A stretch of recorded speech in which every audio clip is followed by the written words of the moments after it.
Before we get started, please go over to Amazon.com and grab a copy of my book, Education and Justice. If you have an African-American son in public school, you need this book because I teach you the many ways that public schools mistreat African-American boys and what you can do to help your son. So go over there and get your copy immediately.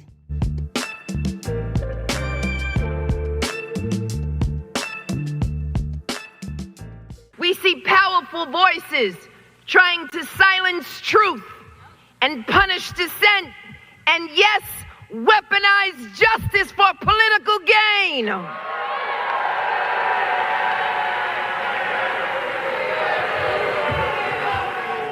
We are witnessing the fraying of our democracy, the erosion of our system of government. This, my friends, is a defining moment in our history. Let us stand together to defend our rights, to protect every safeguard, every institution, every immigrant.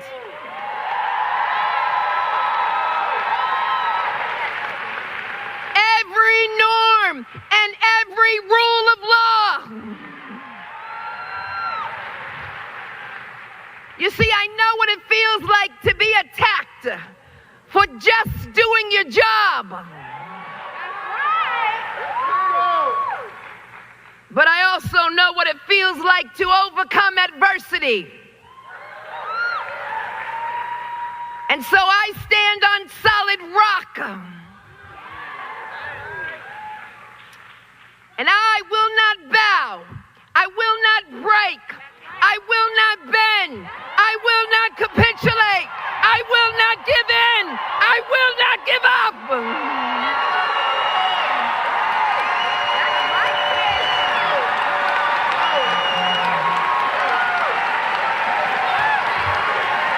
You come for me, you gotta come to all of us.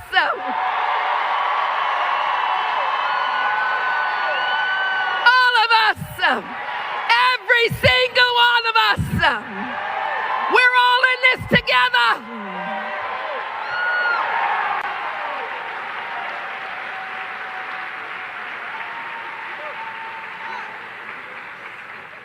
You see, I've learned to stand on the shoulders of my ancestors who've been before, who came before me and weathered the storm. And despite being seared with scars, they survived. And if they can survive, so will we.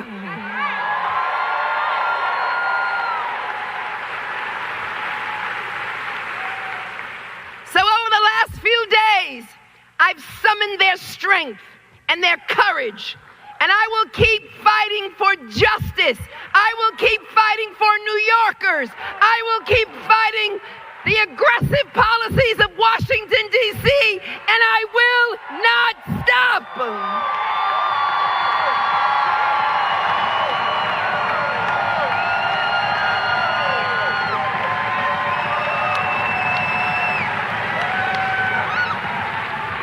I won't give up.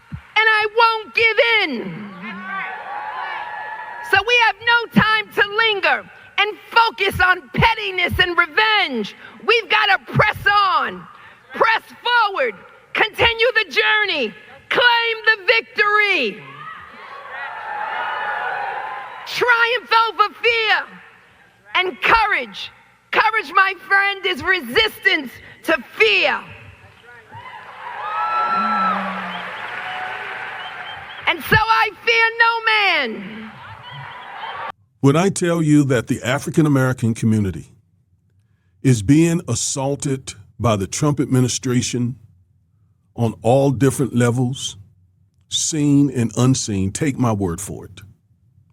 They are really coming after our community, our people, our progress, our civil rights, and so on. So we know that Trump was able to obtain an indictment against Leticia James last week. And on the face of it, it looks like it is a revenge prosecution. Well, it certainly is revenge prosecution, but it's more than that. And it also implicates all African American people in this country. Believe it or not, I'm going to explain it to you. Now, listen, Leticia James and I are on different sides of the bar. She is a state prosecutor for the most part. I have been a criminal defense attorney all my career, practicing law. So typically I would not be having to or having decided to defend the top prosecutor of any state. Hey family, do you believe in the work we're doing? Does our content speak to you? Do you appreciate our in-depth legal analysis and political commentary from an African American perspective? Do you believe it matters to our community? Then don't just watch from the sidelines. Please click that membership button and become a member of the 2% Club today. That's right, we need just 2% of our subscribers to become channel members. For just $4.99 a month, that's less than 20 cents a day, you'll help us keep creating powerful content that defends our democracy, demands justice, and develops a strong African American community. But if you want more, at $9.99 a month, which is only 33 cents a day, you'll get access to exclusive members-only live streams, bonus content, and behind-the-scenes updates. And for just $14.99 a month, which is under 50 cents a day, our top-tier members get access to live Zone calls, strategy sessions, and a direct voice in shaping this movement. We're not just building a YouTube channel. Folks, we're building a movement based on righteousness and justice, just what our community needs in a time of disinformation and division. So if you believe in what we're doing, click the membership button and join now. Become a member of the 2% Club today. Let's build something powerful together. But what's happening to her now as an African American woman, again, implicates all of us, implicates my clients. Having practiced law now for close to 2 decades, I know what is happening to her happened to all of us African Americans. And what am I talking about? I'm talking about something called selective prosecution. Selective prosecution. Selective prosecution. Now, the last video that I did about Leticia James, I said in the thumbnail that racism and retaliation were the primary motives. And in that video, I talked about the retaliation part. In this video, I'm going to talk about the racism part. All right, so let's go to another screen and let's start getting into this. Now, let me give you a disclaimer first of all. This video is for informational purposes only. Nothing stated here is legal advice. For legal advice, consult a licensed attorney in your jurisdiction. This presentation provides legal analysis only. No evidence has been reviewed or received. Therefore, all statements are speculative. Okay, so take that to heart. All right, this is not legal advice. I haven't seen the evidence in this case. I do have something that I believe will become evidence that I'm going to show you in just a moment, but I haven't seen the evidence in the case, so I cannot say with any specificity whether my analysis is, certain or not. I'm just giving you some information for you to ponder. All right, so that said, let's move on. Can a selective prosecution claim help New York Attorney General Leticia James? So that's what I'm going to look at for the next few minutes. Now, the presiding judge in this case is the Honorable Jamar K. Walker. Obviously, he's an African-American judge, all right, and his credentials are stellar. He is a U.S. District Judge for the Eastern District of Virginia. He was nominated by Biden on January 3rd, 2023 to a seat vacated by Raymond Alvin Jackson. Was Assistant U.S. Attorney, Financial Crimes Unit. He attended the University of Virginia, where he earned a BA, 2008. 3 years later, he had a law degree from the University of Virginia School of Law. So he has been practicing and has been a judge now for about 15 years. So he's well experienced. All right. And he's going to be making some decisions in this case, in this Leticia James case, again, that could have ramifications for all of us African Americans in this country. And that's why we need to pay close attention to this case. All right, so you heard me say something about selective prosecution. Let me tell you what I mean by selective prosecution. All right, a selective prosecution claim is not a defense on the merits to the criminal charge itself, but an independent assertion that the prosecution or the prosecutor has brought the charge for reasons forbidden by the Constitution. All right, so I'm not going to talk about the evidence, the merits of the case, because I don't know the evidence, and a selective prosecution defense doesn't really deal with the actual evidence or merit of the case. As this definition says, and this is from the top case for these types of claims, United States versus Armstrong. All right, this is the seminal case. And as it says, this has nothing to do with the evidence in the case. This has all to do with whether or not the prosecutor brought the charges for reasons forbidden by the Constitution. And I'm specifically talking about race, whether race played a factor in whether or not they sought this indictment against New York Attorney General Leticia James. Now, let me say this. She is presumed innocent. They haven't proven anything against her. They've simply made an accusation. So keep that in mind. It's really important. All right, now let's get more into what this selective prosecution defense is all about. So the court says, and this is the United States Supreme Court, it says our case is delineating the necessary elements to prove a claim of selective prosecution have taken great pains to explain that the standard is a demanding standard. So these cases are hard. They're difficult to prove. They're difficult to get a judge to dismiss a case or to take other action against the case based on a selective prosecution defense. These cases afford a background presumption that the showing necessary to obtain discovery should itself be a significant barrier to the litigation of insubstantial claims. So they're basically saying, we don't like dismissing cases or doing anything else based on selective prosecution.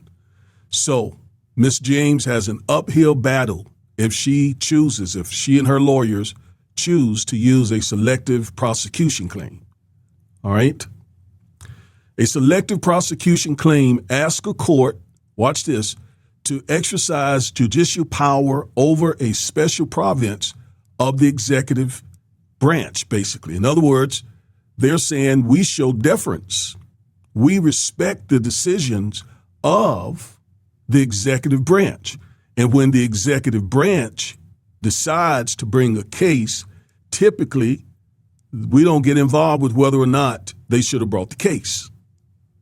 Now, the presiding judge will preside over the case, but they don't typically get into whether or not the decision to seek the case or the decision to prosecute the case, they typically don't get into that, is what they're trying to say. In other words, they show deference to the executive branch.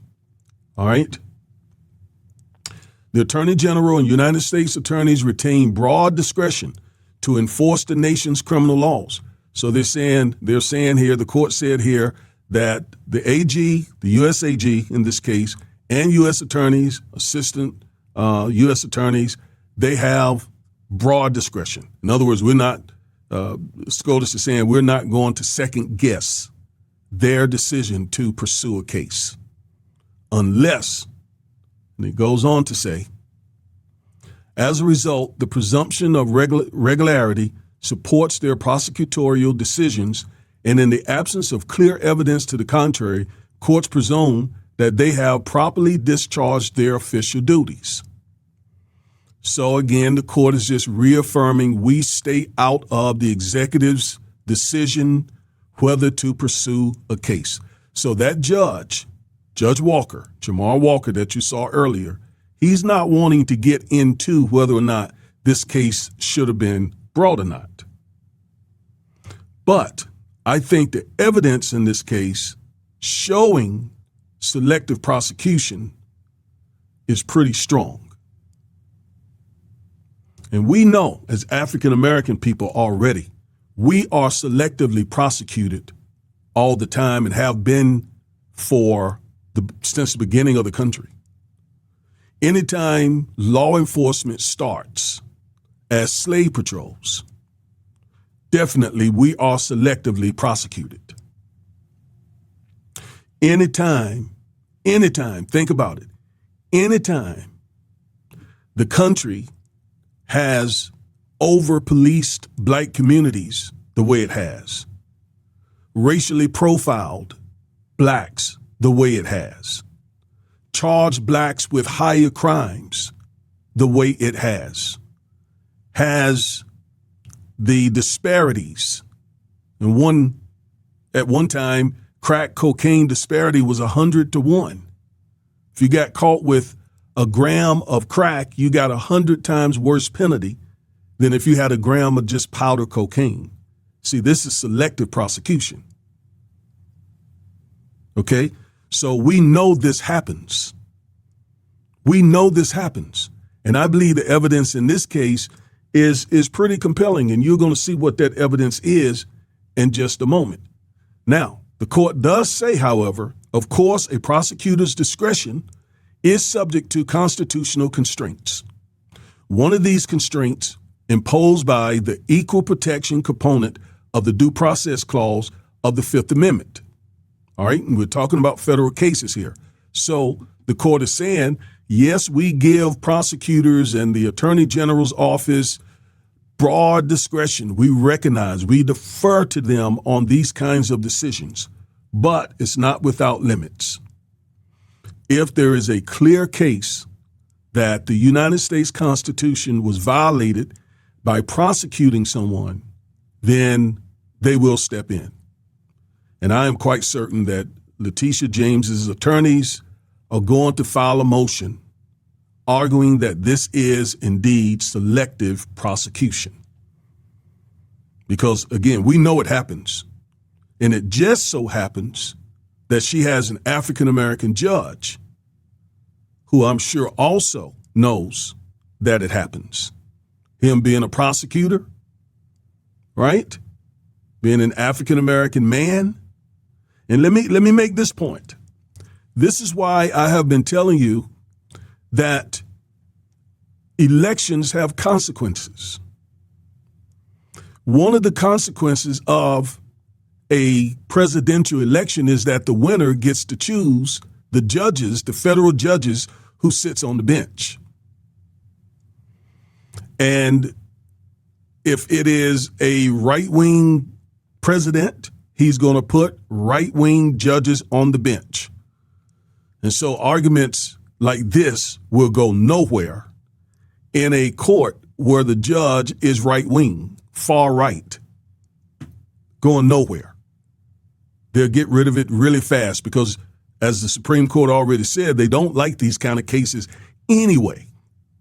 So you put a far right judge on the bench, you know it's not going anywhere. So when we are litigating these cases, these types of, federal cases, civil rights cases, cases involving race, the first thing we want to know is who is the judge?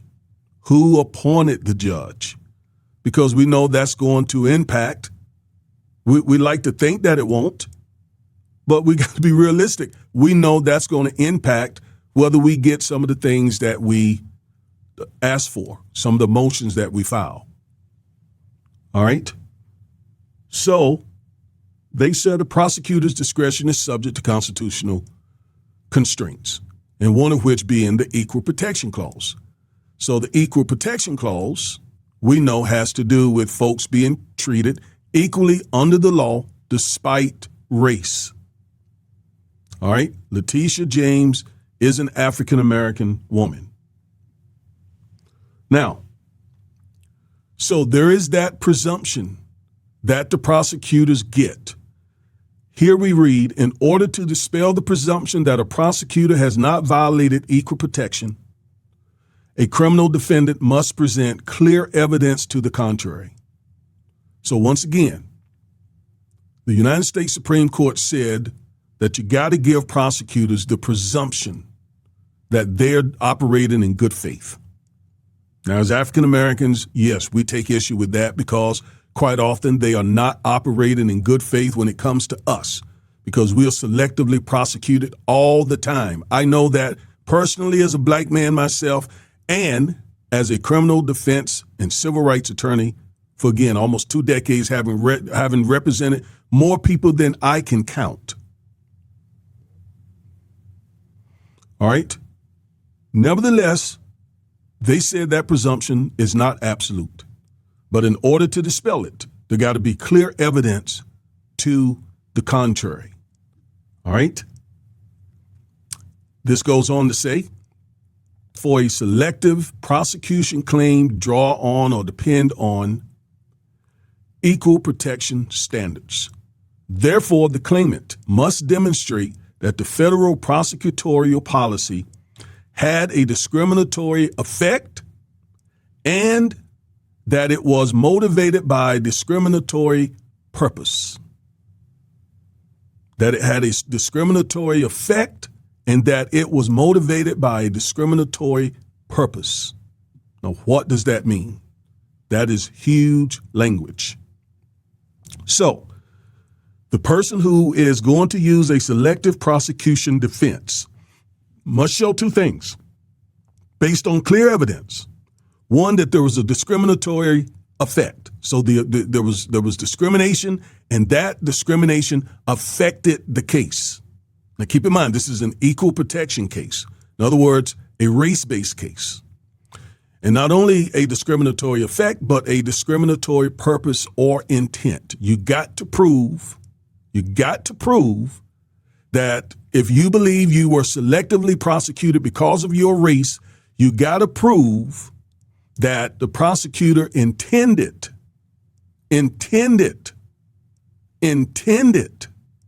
to use your race and did use your race against you in a way that violates the Equal Protection Clause. All right? That is a tall standard. When we are litigating civil rights cases, the same standard is there. You got to prove intent. And it's hard to prove intent because quite often you got to try to find where they use the N-word or where they just openly admit it, that the prosecution is about race or the discrimination is about race, or that you know their thoughts and hidden or secret intents. And you know we can't read people's minds. So the requirement that there be a discriminatory intent is a really, really, really high standard. But this goes on to say that this standard can be met without showing that someone blatantly admitted it or someone used the N-word. There is another way to show it. And they tell us what that is. It says to establish a discriminatory effect in a race case, the claimant must show that similarly situated individuals of a different race were not prosecuted. Again, to establish a discriminatory effect in a race case, the claimant must show that similarly situated individuals of a different race were not prosecuted. Now, what does that mean? That means the claimant, Miss James, has to show that there are similarly situated people. In other words, people in her similar situation. People who did something similar to what she is accused of doing, who were not prosecuted, and they were of a different race. All right? Again, she has to show, in order to prove the discriminatory effect and intent, she has to show that there are other people who did what she's accused of doing, those people were not prosecuted.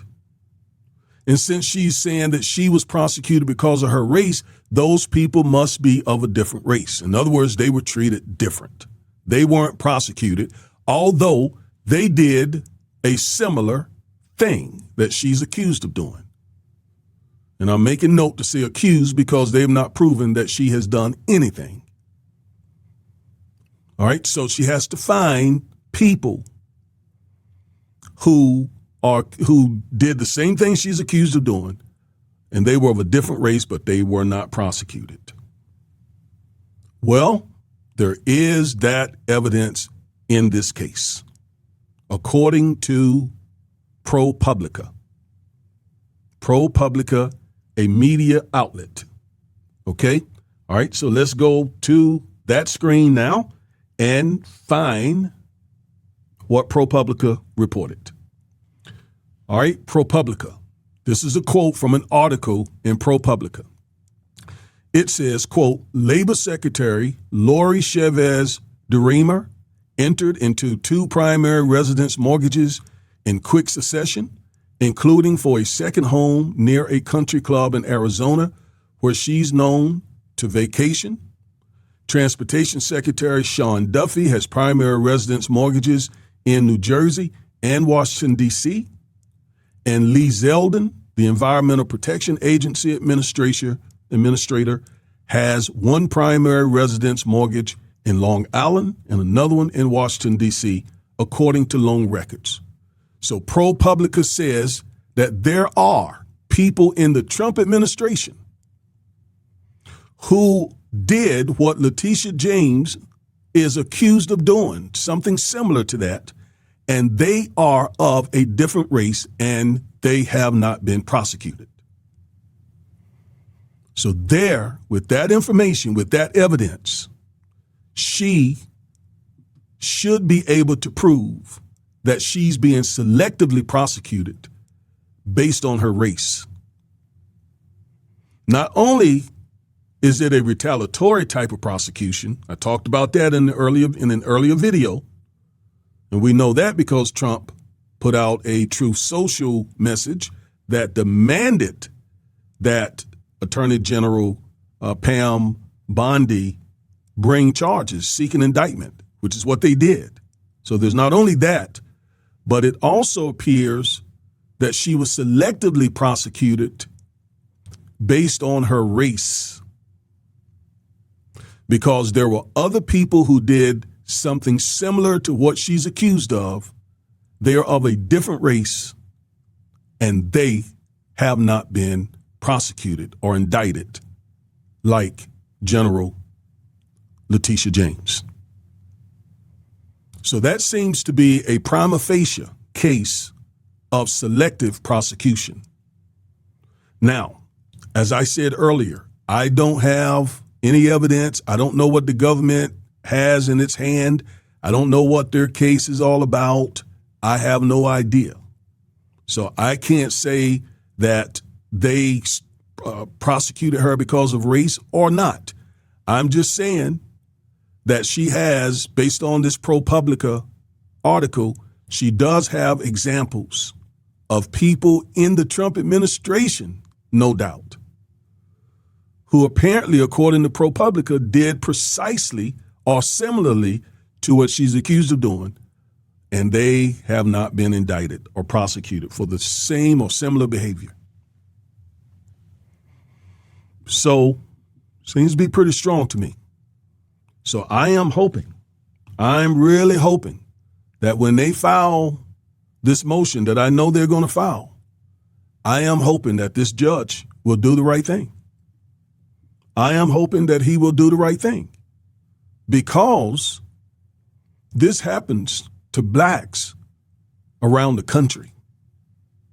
And it's been happening to us since the founding of this country.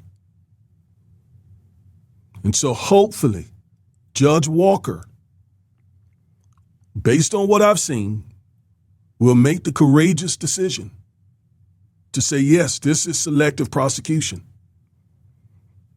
And it doesn't have anything to do with the fact that it's New York Attorney General Leticia James. It's that she is able to show what the law requires. Nor does it have anything to do with the fact that he's black. Other than hopefully in his mind, he's not already predisposed to not believe these types of defenses, like someone who is far right, some MAGA appointed judge. I mean, we're humans. Judges are humans. So they bring their biases, they bring their prejudices, and we all do, to a situation. And so once again, I want to make the point and stress it as hard as I can that this is another reason why we need to be very thoughtful about who we vote for. Because these people, the presidents, are able to put people on the bench. And when blacks stand before those judges, if they are some far-right judge who got all kinds of biases and prejudices and racist and so on, then that's going to go bad for black clients. And I've seen this many times as a practicing attorney. Again, we're human. The judge is supposed to be neutral, and we hope and we pray that this judge is neutral, but that he's also fair. Now, of course, he's going to be heavily criticized by Trump and the Trump administration if he, regardless of what the evidence shows, if he dismisses this case. He's going to be talked about. He may be attacked. He may need security and all of that after that, if that happens. I don't know that it will happen because, again, I don't know all the evidence in this case. But if it does happen, wow, he's going to be targeted. That's just the way. That's just the way people operate. So selective prosecution is an issue not just for Leticia James. It is an issue for African American people. More needs to be done to stop the selective prosecution of African American people when it's not warranted. Now, if it's warranted, if there's probable cause, if everything is fair and above board, then that's different. But in this case, in Ms. James's case, there are 3 people who did something similar to what she's accused of. And I don't know that these 3 people did what ProPublica said. Okay, I'm just telling you what they reported. I've not looked at their deeds and mortgages and so forth. I don't know, but it's what ProPublica is reporting. And if true, then we definitely see some selective prosecution because Ms. James was indicted who did something similar to what who's accused of doing something similar to what these folks reportedly did. And she being the only black of the 4, only she has been indicted. So again, let's just pray the judge does the right thing. And if the evidence bears out selective prosecution, let's just pray he has the courage to do what's right. All right. I am Reverend and Civil Rights Attorney Augustus Corbett. Thank you for watching this video. And remember, stay woke.